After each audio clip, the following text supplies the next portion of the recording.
நெல்லை மாவட்டம் பாபநாசம் அருகே இருசக்கர வாகனத்தில் சென்ற பழங்குடியின பெண்ணை பின்தொடர்ந்து சென்று பாலியல் தொல்லை கொடுத்த இருவரை போலீசார் கைது செய்தனர். பாபநாசம் மேற்கு தொடர்ச்சி மலையில் கணவரை பிரிந்து தனியாக வாழ்ந்து வரும் பழங்குடியின பெண் இருசக்கர வாகனத்தில் வீடு திரும்பிக் கொண்டிருந்த போது அதே பகுதியைச் சேர்ந்த தினேஷ், சுபின் ஆகியோர் மற்றொரு வாகனத்தில் பின்தொடர்ந்து சென்று வழி மறித்து பாலியல் தொல்லை கொடுத்ததோடு கீழே தள்ளிவிட்டு தாக்கியுள்ளனர். தப்பி ஓடிய பெண்ணை அவ்வழியாக சென்றவர்கள் மீட்டு மருத்துவமனையில் அனுமதித்தனர்.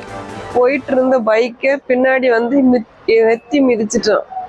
எத்தி மிதிச்சு தேவையில்லாம இதெல்லாம் என்னைய பண்ணி அதுல இருந்து வயிற்றுல ஒரு வயிற்றுல எத்தினோன்னா நான் கீழே விழுந்துட்டேன்.